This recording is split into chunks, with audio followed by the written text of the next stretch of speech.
الحمد لله الحمد لله نحمده ونستعينه ونستغفره ونؤمن به ونتوكل عليه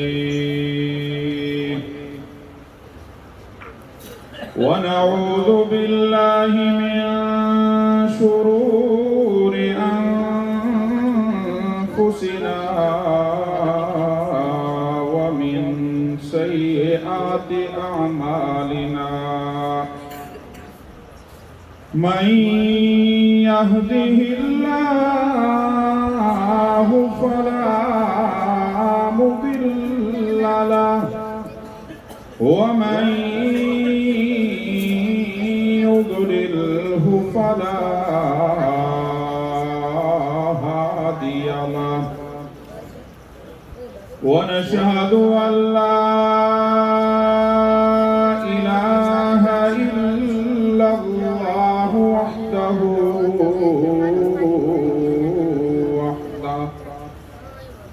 لا شريك له ولا نظير له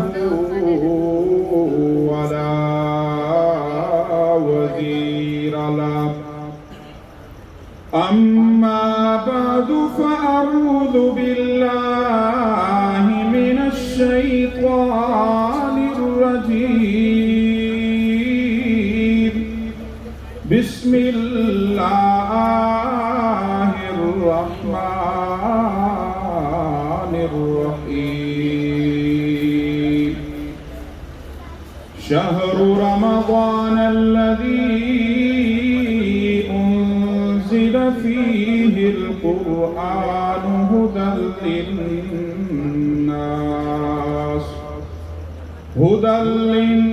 للناس وبينات من الهدى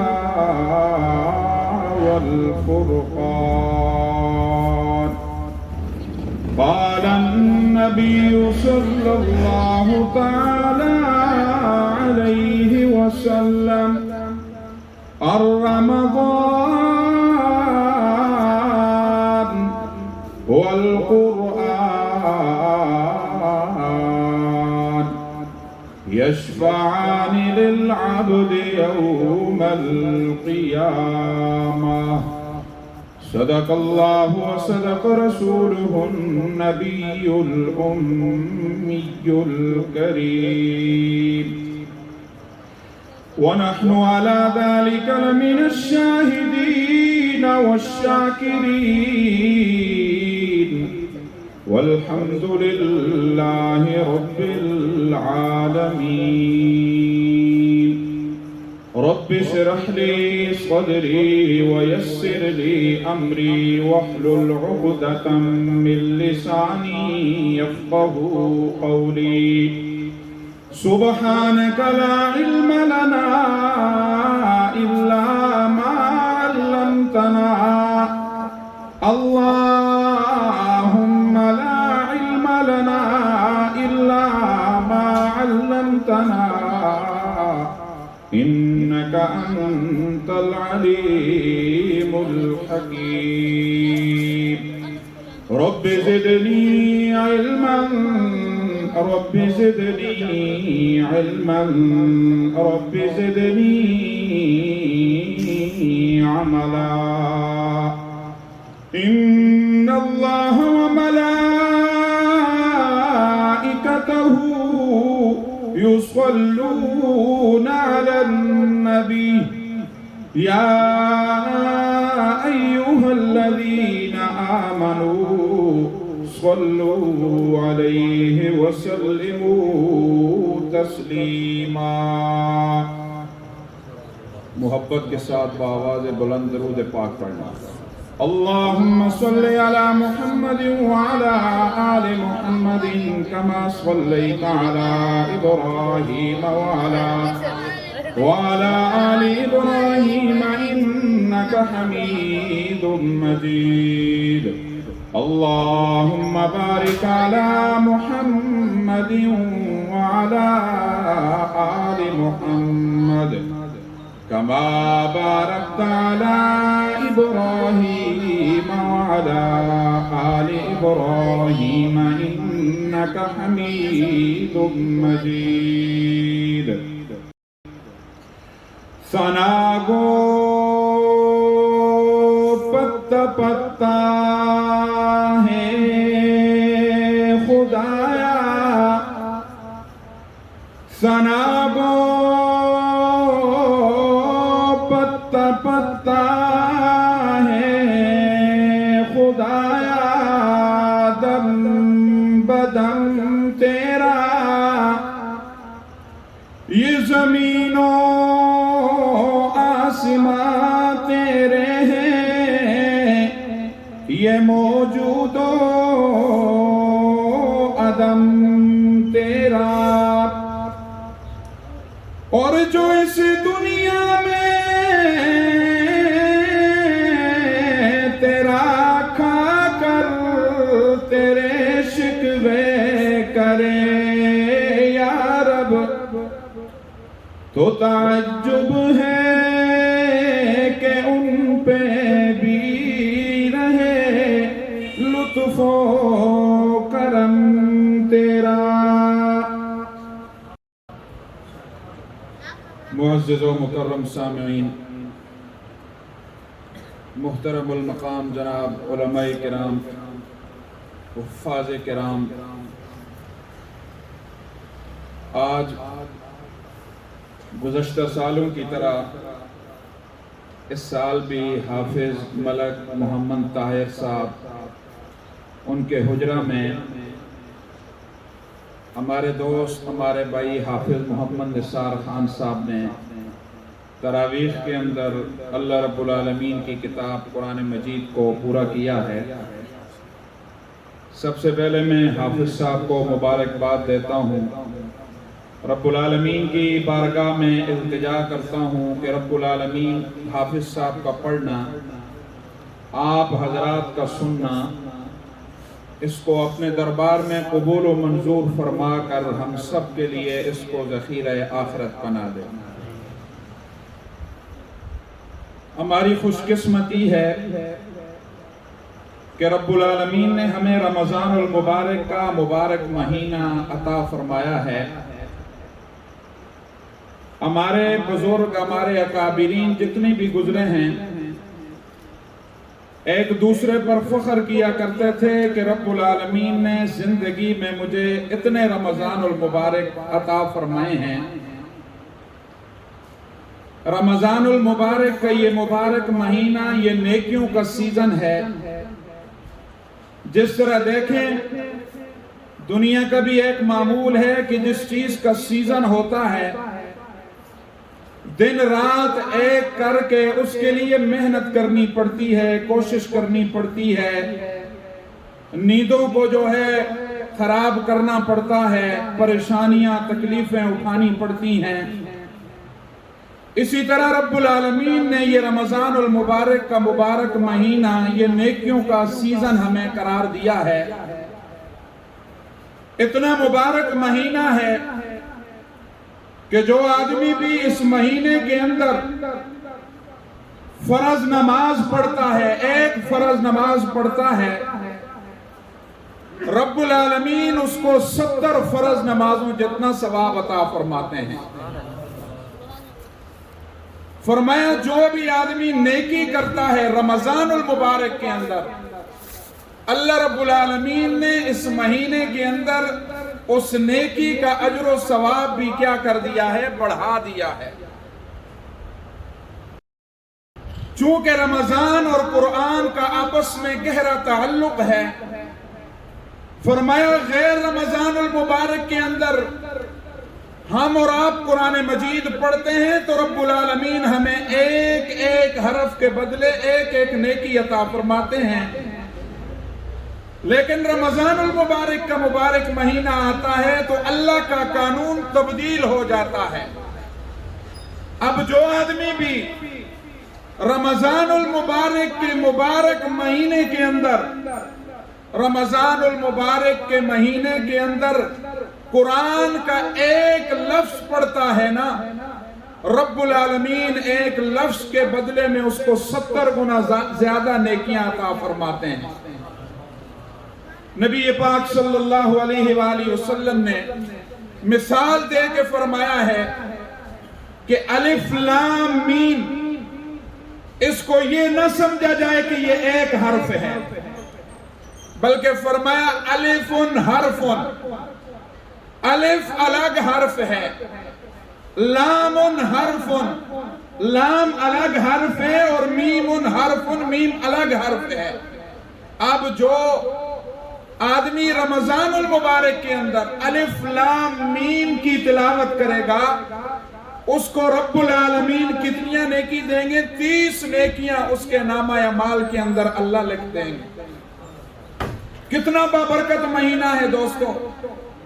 پھر رب العالمین نے روزے داروں کے لیے سرکش شیاطین کو قید کر کے سمندر کی تہ میں ڈال دیا ہے، اس لیے کہ امت محمدیہ علی صاحبہ الصلاۃ والسلام کے روزے داروں کے روزوں میں خلل واقع نہ ہو۔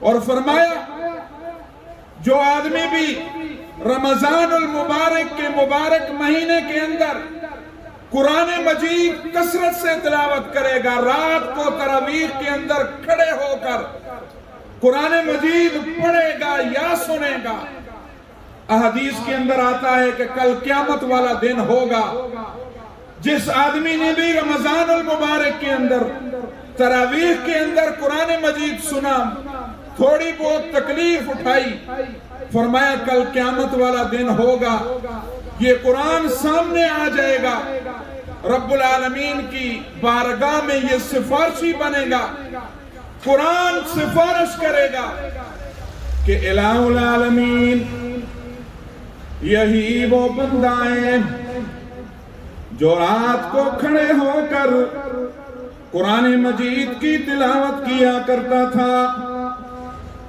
الہ العالمین یہی وہ بندہ ہے جو رات کو کھڑے ہو کر قرآن مجید کی تلاوت سنا کرتا تھا۔ قرآن مجید کل قیامت والے دن ایسے بندے کے حق میں سفارشی بنیں گے، سفارش کریں گے کہ الہی اس آدمی کو جنت کے اندر داخل فرما دے۔ احادیث کے اندر آتا ہے کہ رب العالمین قرآن مجید کی سفارش کو منظور فرمائیں گے، اور جس بندے نے بھی تراویح کے اندر قرآن مجید سنایا فرمایا اس بندے کو رب العالمین جنت الفردوس کے اندر داخل فرما دیں گے۔ فرمایا اسی طرح روزہ جو آدمی بھی اللہ کی رضا کے لیے دن کو بھوکا رہتا ہے، پیاسا رہتا ہے، کس کے لیے؟ اللہ کی رضا کے لیے، کہ اللہ راضی ہو جائے۔ فرمایا یہ روزہ بھی کل اس بندے کے حق میں سفارشی بنے گا۔ روزہ بھی اسی طرح کہے گا کہ یا الہ العالمین یہی وہ بندہ ہے جو سارا دن بھوکا رہا، سارا دن پیاسا رہا، روٹی میسر تھی، پانی میسر تھا، کھانے پینے کی ہر چیز اس کو میسر تھی، لیکن تیرے ڈر کی وجہ سے یہ رکا رہا۔ فرمایا روزہ اس بندے کے حق میں سفارشی بنے گا جس نے اللہ کی رضا کے لیے صحیح طور پہ روزے رکھے۔ روزہ عرض کرے گا کہ الہی اس کو جنت الفردوس کے اندر داخل فرما دو۔ تو احادیث کے اندر آتا ہے کہ رب العالمین روزے کی سفارش کو بھی قبول فرما کر اس بندے کو جنت الفردوس کے اندر داخل فرما دیں گے۔ اسی واسطے حدیث قدسی ہے، اللہ رب العالمین فرماتے ہیں الصوم لی وانا اجزا بہ۔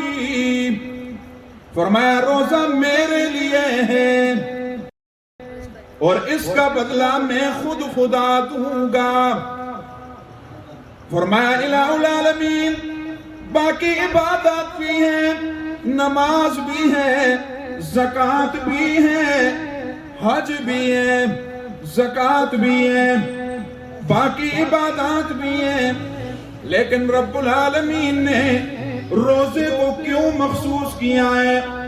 روزے کے متعلق رب العالمین نے کیوں فرمایا ہے کہ اس کا بدلہ میں خود اپنے ہاتھوں سے دوں گا؟ فرمایا نماز آدمی پڑھتا ہے، اس کے اندر ریا کا شبہ ہو سکتا ہے، کسی کو دکھلاوے کے لیے کوئی نماز پڑھ سکتا ہے۔ فرمایا حج اس لیے کر سکتا ہے کہ لوگ مجھے حاجی کہیں گے، اس کے اندر بھی دکھلاوا ہے۔ فرمایا اسی طرح زکوٰۃ بھی عبادت ہے، اس کے اندر بھی دکھلاوے کا شبہ ہے، لیکن علماء فرماتے ہیں کہ روزہ ایسی عبادت ہے جس کے اندر ذرا برابر بھی ریا نہیں ہے، ذرا برابر بھی دکھلاوا نہیں ہے۔ ایک آدمی ظاہراً کہے کہ میرا روزہ ہے، ہو سکتا ہے کہ اس کا روزہ نہ ہو، کسی کو کیا پتا ہے؟ یہ بندے اور رب کا معاملہ ہے۔ اسی واسطے رب العالمین نے فرمایا ہے کہ روزہ میرے لیے ہے اور اس کا بدلہ میں خدا دوں گا۔ دوستو یہ رمضان المبارک کی مبارک ساعتیں ہیں، آج ہم سستی کر رہے ہیں، کہلی کے اندر اس کو گزار رہے ہیں۔ ذرا گزشتہ رمضان المبارک کے اندر نظر ڈالو، ہمارے کتنے عزیز و اقارب ایسے تھے جو یہاں موجود تھے، ہمارے اندر موجود تھے، لیکن آج وہ ہمارے اندر موجود نہیں ہیں۔ نہ جانے پھر رمضان المبارک کا مہینہ آئے ہم میں سے کون ہو اور کون نہ ہو۔ فرمایا یہ آخری عشرہ ہے، اور آخری عشرے کے بارے میں نبی پاک صلی اللہ علیہ وآلہ وسلم نے فرمایا ہے وَآخِرُهُ عِتْقٌ مِّنَ النَّارِ، آخری عشرہ آگ سے خلاصی کا کیا ہے؟ عشرہ ہے۔ دوستو آج ہم گناہ کر کر کے ہمارے اندر گناہوں کی اتنی نحوست چھا گئی ہے، اتنی نحوست بڑھ گئی ہے کہ یقین جانیں ہم رب العالمین کے سامنے 5-10 منٹ دعا بھی نہیں مانگ سکتے۔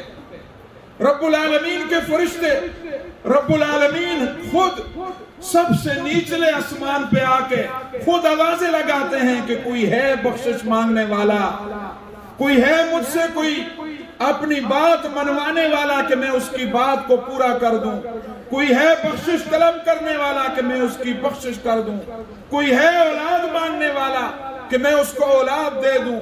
لیکن دوستو ہم ہیں کہ سستی اور کہلی کی چادر اوڑھ کے سوئے ہوئے ہوتے ہیں۔ کتنے روزے گزر گئے ہیں، ہر آدمی اپنے اندر جا کے، اپنے گریبان کے اندر جا کے کہ آج تقریباً 23 روزے ہو گئے ہیں، 23 روزوں کے اندر میں نے کتنی تلاوت کی ہے، کتنے نوافل میں نے پڑھے ہیں، اور کتنی میں نے رب العالمین سے دعائیں مانگی ہیں۔ دوستو ہماری سستی ہے، اور اسی طرح انسان کی زندگی گزر رہی ہے۔ ہمارے بزرگ فرماتے ہیں کہ انسان کی زندگی کی مثال برف کی ہے، جس طرح برف کو رکھ دو تو پگھلتی رہتی ہے۔ اب برف کا استعمال اگر ہم اچھی جگہ کریں گے، پانی ٹھنڈا کر لیں گے، پی لیں گے تو فائدہ مند ہو جائے گی۔ اور فرمایا اسی برف کو ہم کسی گندگی، کسی ڈھیر کے اوپر پھینک دیں گے تو فرمایا اس نے وہاں بھی گلنا ہے، پگھلنا ہے، یہاں بھی اس نے گلنا ہے، پگھلنا ہے۔ لیکن فرمایا اگر پانی کے اندر یہ پگھل گئی تو فرمایا اس کا فائدہ ہو جائے گا۔ فرمایا گندگی کے اندر یہ اگر پگھل گئی تو فرمایا کہ پگھل تو جائے گی لیکن اس کا کیا ہے، کسی کے کام یا فائدہ اس کا کچھ بھی نہیں ہوگا۔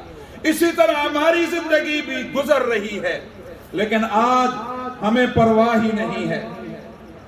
نبی پاک صلی اللہ علیہ وآلہ وسلم ایک مرتبہ مسجد نبوی کے اندر تشریف لائے، صحابہ اکرام بھی بیٹھے ہوئے تھے.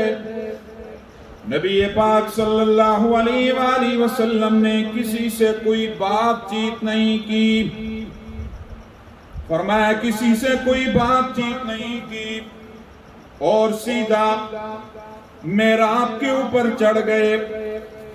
فرمایا محراب کی پہلی سیڑھی پر نبی پاک صلی اللہ علیہ وآلہ وسلم نے اپنا قدم مبارک رکھا تو فرمایا آمین.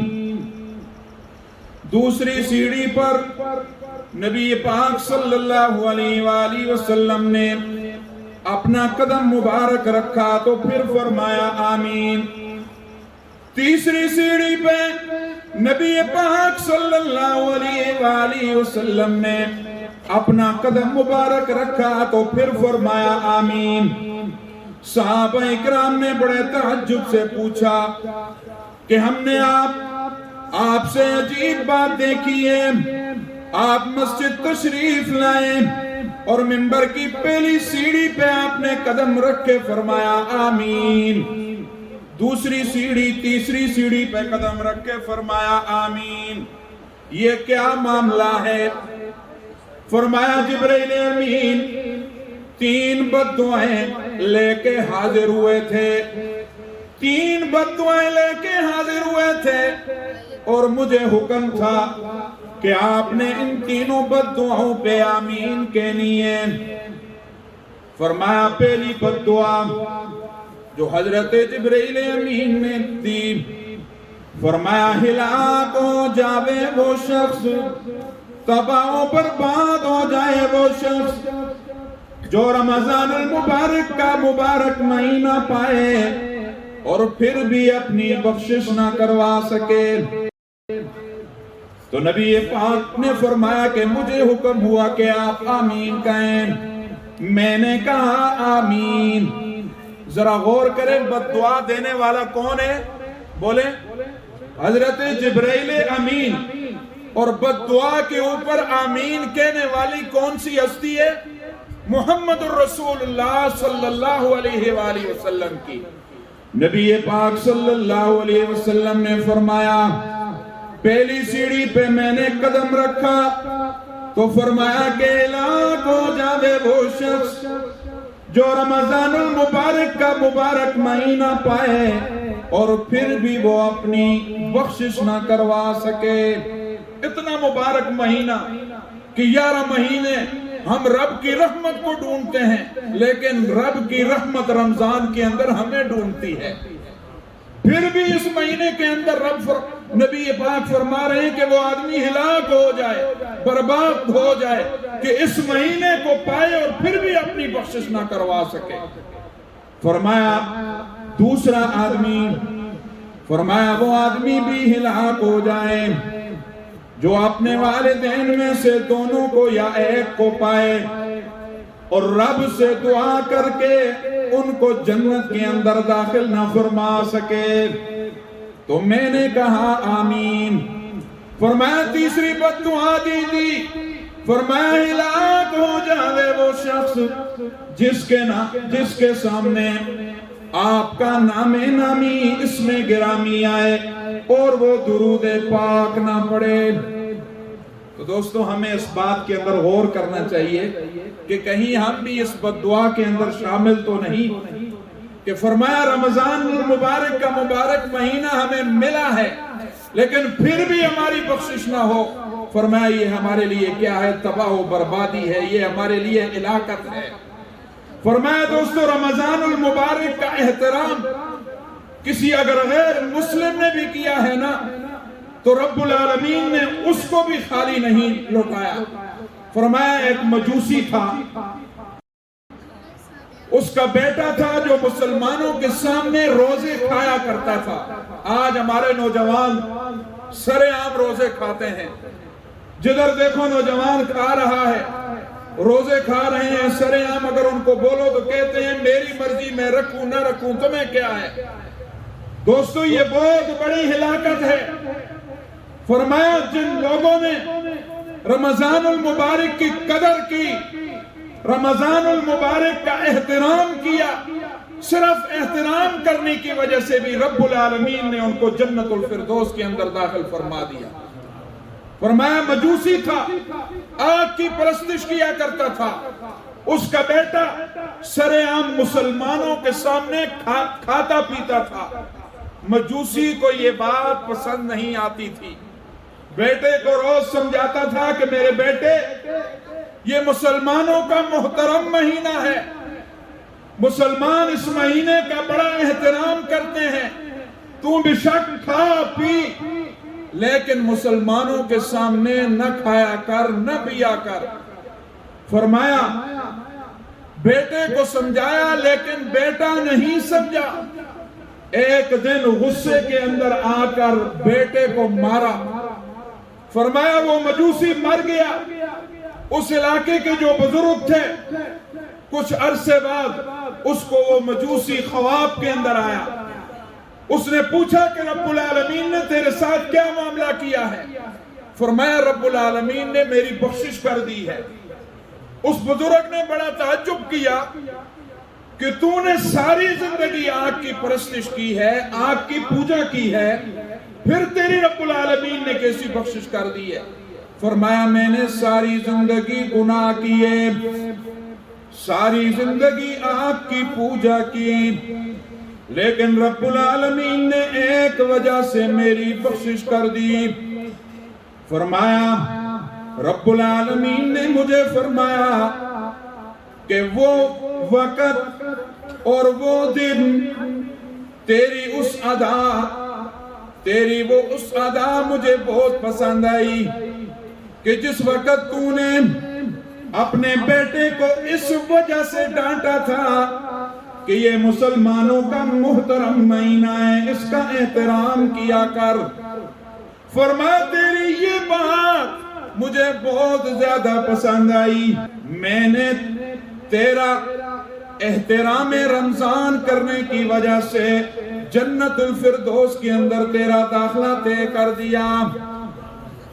ایک مجوسی اگر کیا کر رہا ہے، رمضان المبارک کا احترام کر رہا ہے، تو رب العالمین اس مجوسی کو جنت الفردوس کے اندر کیا کر دیتے ہیں؟ داخلہ فرما دیتے ہیں۔ اور آج امت مسلمہ کا کیا حال ہے، ہمارے نوجوانوں کا کیا حال ہے؟ دوستو پھر فرمایا اس مہینے کا جو خاص تعلق ہے وہ قرآن ہے، قرآن اور رمضان کا آپس میں گہرا تعلق ہے۔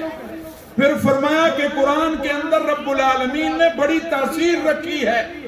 نبی پاک صلی اللہ علیہ وآلہ وسلم جس وقت قرآن مجید پڑھا کرتے تھے تو بڑے بڑے شاعر، بڑے بڑے ادیب، بڑے بڑے فلاسفر جس وقت نبی پاک صلی اللہ علیہ وآلہ وسلم کی زبان مبارک سے قرآن مجید سنا کرتے تھے تو قرآن مجید کی اتنی تاثیر ہوا کرتی تھی کہ وہ اسلام کے اندر کیا ہوتے تھے؟ داخل ہو جایا کرتے تھے۔ فرمایا کہ ایک دفعہ کا ذکر ہے کہ قریش کے جتنے بھی سردار تھے وہ جمع ہوئے، اکٹھا ہوئے، انہوں نے میٹنگ کی کہ نبی پاک صلی اللہ علیہ وآلہ وسلم کا یہ جو دین ہے، آپ کی یہ جو تبلیغ ہے آئے روز بڑھ رہی ہے،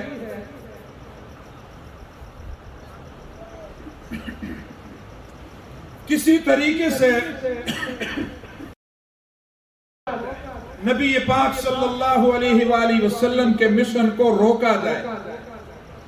سارے سرداران قریش اکٹھے ہوئے، سب نے اپنی اپنی رائے دی کہ کون سا حربہ استعمال کیا جائے جس کی وجہ سے نبی پاک صلی اللہ علیہ وآلہ وسلم کا مشن رک جائے۔ کسی نے کہا کہ نبی پاک صلی اللہ علیہ وآلہ وسلم کو نعوذ باللہ دولت کی لالچ دی جائے۔ کسی نے کہا کہ نبی پاک صلی اللہ علیہ وآلہ وسلم کو سلطنت اور بادشاہی کی لالچ دی جائے۔ کسی نے کہا کہ نبی پاک صلی اللہ علیہ وآلہ وسلم کو کسی حسین و جمیل لڑکی کے ساتھ نکاح کی فرمائش کی جائے۔ فرمایا سارے سرداران قریش میٹنگ کر رہے ہیں کہ نبی پاک صلی اللہ علیہ وآلہ وسلم کے مشن کو روکنے کے لیے کون سا حربہ استعمال کیا جائے اور اس کے لیے کس کو بھیجا جائے۔ فرمایا سب کی رائے آئی کہ عتبہ ہم میں سے فصیح اللسان بھی ہے اور اس کی زبان کے اندر ایسا جادو ہے کہ وہ بہت جلد اپنے مخالف کو زہر کر لیتا ہے۔ فرمایا کہ عتبہ اس مشن کو لے کے چلا کہ نبی پاک صلی اللہ علیہ وآلہ وسلم کو کوئی لالچ دے کہ نبی پاک صلی اللہ علیہ وآلہ وسلم کا مشن روکا جائے۔ فرمایا نبی پاک صلی اللہ علیہ وآلہ وسلم کے پاس عتبہ آیا۔ نبی پاک صلی اللہ علیہ وآلہ وسلم کے اخلاق قرآن مجید کہتا ہے کہ وَإِنَّكَ لَعَلَىٰ خُلُقٍ عَظِيمٍ، سب سے بڑے اخلاق کے مالک میرے پیغمبر تھے۔ عتبہ کے ساتھ بڑے اچھے انداز سے نبی پاک صلی اللہ علیہ وسلم پیش آئے۔ نبی پاک صلی اللہ علیہ وسلم نے پوچھا کہ عتبہ کیوں آئے ہو؟ فرمایا میں آیا ہوں، میں آپ کا بڑا خیر خواہ ہوں، اگر آپ کو مال و دولت چاہیے تو ہم آپ کے سامنے مال و دولت کا ڈھیر لگا دیتے ہیں، اگر آپ کو سلطنت یا بادشاہی چاہیے تو ہم مکہ اور مدینہ کا آپ کو امیر اور بادشاہ بنا دیتے ہیں، اگر آپ کو کسی حسین و جمیل لڑکی کے ساتھ نکاح کرنا چاہتے ہیں تو جس جگہ سے آپ کہیں ہم آپ کا نکاح کرانے کے لیے تیار ہیں، لیکن آپ اس نئے دین کو چھوڑ دیں اور اپنے آباء و اجداد کے دین پہ آ جائیں۔ نبی پاک صلی اللہ علیہ وآلہ وسلم عتبہ کی ساری باتیں سنتے رہے۔ عتبہ جس وقت خاموش ہو گیا، نبی پاک صلی اللہ علیہ وسلم نے پوچھا کہ تیرے آنے کا مقصد یہی تھا؟ فرمایا جی ہاں، میرے آنے کا مقصد یہ تھا، ہم آپ کے خیر خواہی کے لیے آیا تھا۔ نبی پاک صلی اللہ علیہ وسلم نے کوئی لمبی چوڑی تقریر نہیں کی، کوئی لمبی چوڑی باتیں نہیں کی، بلکہ نبی پاک صلی اللہ علیہ وسلم نے وہاں کھڑے ہو کر سورہ سجدہ کی تلاوت شروع کر دی۔ فرمایا نبی پاک صلی اللہ علیہ وسلم قرآن مجید پڑھ رہے ہیں، سورہ سجدہ کی تلاوت کر رہے ہیں، آیت سجدہ آیا، نبی پاک صلی اللہ علیہ وسلم نے سجدہ کیا، سجدہ کر کے آپ کھڑے ہوئے اور فرمایا کہ عتبہ تیری ساری باتوں کا جواب میں نے اللہ کی کلام پڑھ کے تجھے دے دیا ہے۔ عتبہ بھی عربی دان تھا، عربی سمجھتا تھا۔ فرمایا عتبہ جس وقت نبی پاک صلی اللہ علیہ وسلم کی زبان مبارک سے قرآن سنا، اس کا کوئی جواب نہ بنا، اپنے دونوں ہاتھوں کو لٹکائے ہوئے سیدھا سرداران قریش کی طرف آیا۔ سرداران قریش نے دور سے دیکھا اور دیکھ کے فرمایا ہو سکتا ہے کہ شاید اس پر بھی محمد الرسول اللہ صلی اللہ علیہ وسلم کا جادو اثر کر گیا ہے۔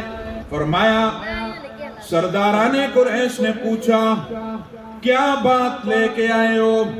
فرمایا میرے سامنے نبی پاک صلی اللہ علیہ وسلم نے جو کلام پڑھی ہے، میں نے بڑی بڑی مجلسوں کو اٹینڈ کیا ہے، بڑی بڑی مجلسوں کے اندر میں بیٹھا ہوں، شعراء کی مجلسوں کے میں بیٹھا ہوں، لیکن فرمایا ایسی کلام جو میں نے محمد الرسول اللہ کی زبان سے سنی ہے، میں نے ایسی زبان کبھی بھی نہیں سنی، اور میں تمہیں یہ کہتا ہوں کہ تم محمد الرسول اللہ کو اپنے حال پہ چھوڑ دو، انشاءاللہ ایک وقت آئے گا، یہ عتبہ کہہ رہا ہے، کہ نبی پاک کا دین مشرق سے مغرب تک، شمال سے جنوب تک جا پہنچے گا۔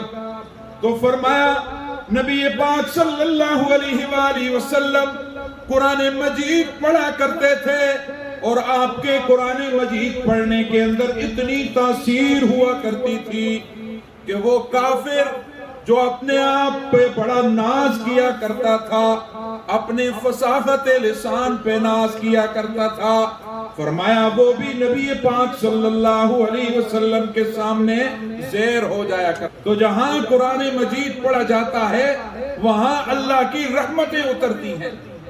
حضرت عمر بن خطاب رضی اللہ تعالیٰ عنہ کا واقعہ آپ سنتے رہتے ہیں کہ رب العالمین نے ان کو بھی اس قرآن مجید کی وجہ سے ہی ہدایت دی تھی۔ فرمایا میٹنگ ہوئی کہ کون محمد الرسول اللہ کا سر لے کے آئے گا۔ فرمایا عمر کھڑے ہوئے کہ میں محمد الرسول اللہ کا سر لے کے آؤں گا۔ فرمایا گھر سے نکلے تھے اس غرض سے کہ میں محمد الرسول اللہ کا سر لینے جا رہا ہوں۔ راستے میں کوئی آدمی ملا، پوچھا کہ کہاں جا رہے ہو؟ فرمایا محمد سب کے دو صلی اللہ علیہ وآلہ وسلم کا سر لینے جا رہا ہوں۔ فرمایا ذرا اپنی گھر کی خبر لو، تیری بہن اور تیری بہنوئی نے بھی محمد الرسول اللہ صلی اللہ علیہ وآلہ وسلم کا کلمہ پڑھ لیا ہے، انہوں نے بھی اپنے آباء و اجداد کے دین کو چھوڑ کے محمد الرسول اللہ کے دین کو اپنا لیا ہے۔ حضرت عمر فرماتے ہیں کہ مجھے بڑا غصہ آیا۔ فرمایا میں سیدھا گیا اپنی بہن کے گھر، اپنی بہن کے دروازے پہ جس وقت میں پہنچا تو اندر سے کچھ آواز آ رہی تھی۔ میں نے اپنا کان دروازے کے ساتھ لگایا تو اندر وہ رب العالمین کی کلام قرآن مجید کی تلاوت فرما رہی تھی۔ تو فرمایا میں نے کان لگایا، پھر دستک دی، اندر سے آواز آئی من بالباب، کون ہے دروازے پر؟ تو فرمایا انا عمر بن خطاب۔ بہن نے جس وقت یہ سنا تو جلدی جلدی وہ صحیفے جن صحیفوں پہ قرآن مجید لکھا ہوا تھا ان کو چھپا دیا کہ کہیں عمر ہمیں مارے نہیں۔ فرمایا عمر اندر آئے، دروازے کے اندر غصے سے کہا کہ مجھے پتہ چلا ہے کہ آپ نے اپنے آباء و اجداد کے دین کو چھوڑ کر محمد الرسول اللہ کے دین کو اپنا لیا ہے۔ فرمایا جی ہاں، ہم نے اپنے آباء و اجداد کے دین کو چھوڑ کر محمد الرسول اللہ کے ہاتھ پہ ہم نے بیعت کر لی ہے۔ فرمایا اتنا مارا کہ بہن کو لو لہان کر دیا۔ آخر بہن تھی، بہن نے کہا کہ عمر رب نے یہ ایک جان دی ہے نا، اسی طرح کی رب مجھے 100 جانیں دیتا تو فرمایا میں محمد الرسول اللہ پہ لٹا دیتی۔ فرمایا تجھ سے جو ہو سکتا ہے کر لے۔ ہم نے جو محمد الرسول اللہ کا کلمہ پڑھ لیا ہے، محمد الرسول اللہ کے ہاتھ پہ جو ہم نے بیعت کر لی ہے، ہم کبھی بھی محمد الرسول اللہ کے دین پہ ہٹنے والے نہیں ہیں۔ ایک جان ہے، رب اگر 100 جانیں بھی دے دے تو میں محمد الرسول اللہ کے دین پہ اس کو کیا کر دوں گی؟ لٹا دوں گی۔ فرمایا اچھا وہ کتاب اور وہ صحیفہ لے آؤ جس کی آپ تلاوت کر رہی تھی۔ فرمایا نہیں، اس کتاب کو آپ نہیں پکڑ سکتے جب تک آپ پاک نہ ہو جائیں۔ فرمایا لا یمسہ الا المطہرون، اس کو پکڑنے کے کچھ قانون ہیں، کچھ اصول ہے، جب تک آپ پاک نہ ہوں گے اس وقت تک ہم آپ کے ہاتھوں کے اندر اس صحیفے کو نہیں پکڑ آئیں گے۔ فرمایا رب العالمین بن خطاب کو ہدایت دینا چاہتے تھے۔ فرمایا گزشتہ رات ہی نبی پاک صلی اللہ علیہ وآلہ وسلم نے اللہ کے حضور دعا مانگی تھی کہ اللہ عمر بن خطاب یا ابو جہل دونوں میں سے جس کو تو پسند کرتا ہے اسلام کی دولت سے مالا مال فرما دے۔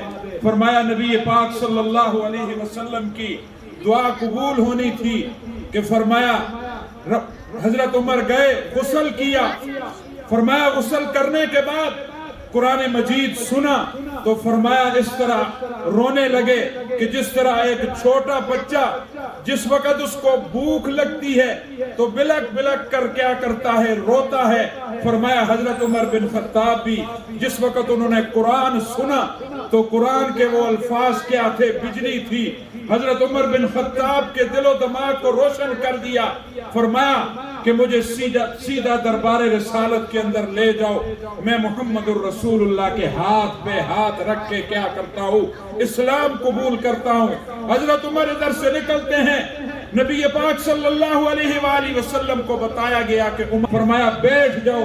رات کو میں نے دعا کی تھی کہ اللہ عمر بن خطاب یا ابو جہل دونوں میں سے جس کو تو چاہتا ہے اسلام کی دولت سے مالا مال فرما دے۔ مجھے یقین ہے کہ میرے رب نے حضرت عمر بن خطاب کو ہدایت کی دولت سے مالا مال فرما دیا ہے۔ فرمایا سیدھا گئے اور نبی پاک صلی اللہ علیہ وآلہ وسلم کے ہاتھوں پہ ہاتھ رکھ کے فرمایا یا رسول اللہ، بڑی زیادتیاں کی، بڑا ظلم کیا، سب معافی کا طلبگار ہوں، اور آج کے بعد آپ کے ہاتھ پہ ہاتھ رکھ کے کہتا ہوں اشہد اللہ الہ الا اللہ واشہد ان محمد عبدہ ورسولہ۔ یہ حضرت عمر بن خطاب کا اسلام لانے کی وجہ کیا تھی؟ قرآن تھا۔ قرآن مجید سنا، رب العالمین نے حضرت عمر بن خطاب کو بھی اسلام کی دولت سے مالا مال فرما دیا۔ دوستو، رب العالمین کے دربار میں دعا ہے، جو کچھ کہا گیا ہے، سنا گیا ہے، اللہ رب العالمین ہم سب کو اس پر عمل کرنے کی توفیق عطا فرمائے، اور جو حافظ صاحب نے اور ان کے دیگر جو معاونین حضرات ہیں اس جو محفل کا اہتمام کیا ہے، اللہ تعالیٰ ان کو اجر عظیم نصیب فرمائے۔ وآخر دعوانا ان الحمدللہ رب العالمین۔ قاری عامر صاحب سے درخواست ہے کہ دعا کریں۔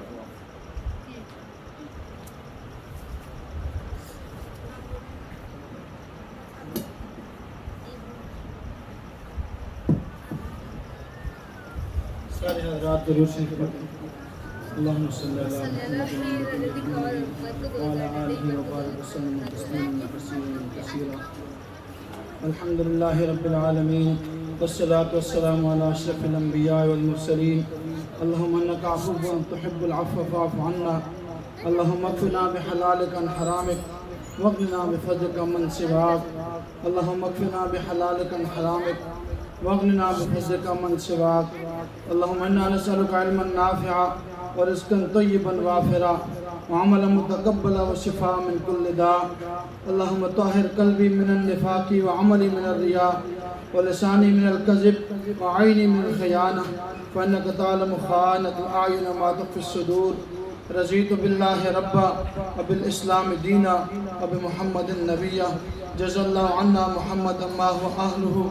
اللہم اعنا علی ذکرک وشکرک وحسن عبادتک فاطر السماوات والارض انت ولیہ فی الدنیا والآخرہ توفنا مسلما والحقنا بالصالحین۔ ربنا آتنا فی الدنیا حسنہ وفی الآخرۃ حسنہ وقنا عذاب النار وقنا عذاب القبر وقنا عذاب الحشر وقنا عذاب المیزان وادخلنا الجنة مع الابرار۔ یا عزیز یا غفار یا رب العالمین، لا الہ الا اللہ الحلیم الکریم والحمد للہ رب العالمین۔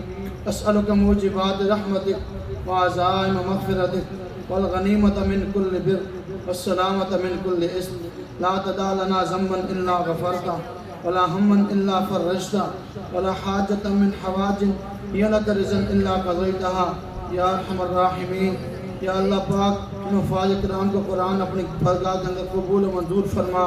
یا اللہ جو کمی کوتاہی ہوئی اللہ اپنے فضل و کرم سے معاف فرما۔ یا اللہ ہم سب کے صغیرہ و کبیرہ گناہ معاف فرما۔ یا اللہ پوری امت مسلمہ کے گناہوں کو معاف فرما۔ یا اللہ ہمارے والدین اساتذہ کے گناہوں کو معاف فرما۔ یا اللہ جتنے مسلمان ایمان کی حالت میں اس دنیا فانی سے رخصت ہو چکے، یا اللہ ان کی مغفرت فرما۔ یا اللہ انہیں کروٹ کروٹ جنت الفردوس میں اعلیٰ مقام نصیب فرما۔ یا اللہ ہمارے والدین دونوں یا دونوں میں سے کوئی ایک اس دنیا فانی سے رخصت ہو چکے، یا اللہ ان کی مغفرت فرما۔ یا اللہ ان کے درجات کو بلند فرما۔ یا اللہ انہیں کروٹ کروٹ جنت الفردوس میں اعلیٰ مقام نصیب فرما۔ یا اللہ ہم سب کو اپنی رضا والے اعمال نصیب فرما۔ یا اللہ اپنی نافرمانی سے محفوظ فرما۔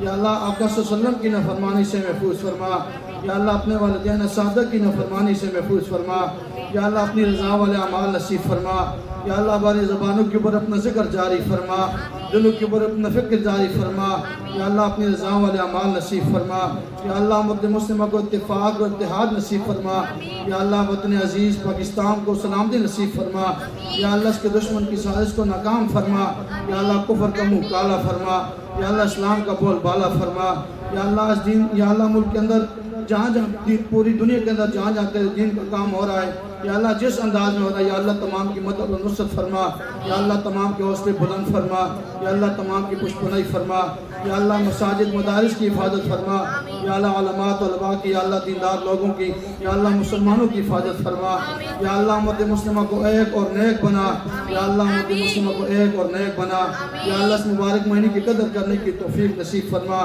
یا اللہ جو کمیاں کوتاہیاں ہوئیں یا اللہ اپنے فضل و کرم سے معاف فرما، یا اللہ آنے والے دنوں کے اندر یا اللہ زیادہ سے زیادہ قرآن کی تلاوت کرنے کی توفیق نصیب فرما، یا اللہ زیادہ سے زیادہ توبہ استغفار کی توفیق رفیق نصیب فرما، یا اللہ قبر کی تیاری کرنے کی توفیق نصیب فرما، یا اللہ جو حضرات اس دنیا فانی سے رخصت ہو چکے یا اللہ ان کی مغفرت فرما، یا اللہ ان کی آنے والی یا اللہ مناظر ان کے لیے آسان فرما، یا اللہ ہمیں بھی قبر آخرت کی توفیق نصیب فرما، یا اللہ تیاری کی توفیق نصیب فرما، یا اللہ اس گاؤں کو یا اللہ اس بستی کو یا اللہ قرآن کے نور سے منور فرما، یا اللہ انسانوں کی شر سے ہماری حفاظت فرما، یا اللہ شیطانوں کی شر سے ہماری حفاظت فرما، یا اللہ تیرے نبی نے جتنی خیر کی دعائیں مانگی یا اللہ ان سب نے ہمارا حصہ فرما، یا اللہ جن شرور سے آقا صلی اللہ علیہ وسلم نے پناہ مانگی یا اللہ ان شرور سے ہمیں بھی بچنا نصیب فرما، یا اللہ اس وبا سے ہماری بھی حفاظت فرما، یا اللہ پوری امت مسلمہ کی حفاظت فرما، یا اللہ مانگنے کا طریقہ نہیں آتا یا اللہ بن مانگے عطا فرما، یا اللہ جو مانگا وہ بھی عطا فرما، یا اللہ ہم نہیں مانگ سکے ہمارے حق میں بہتر یا اللہ بن مانگے عطا فرما،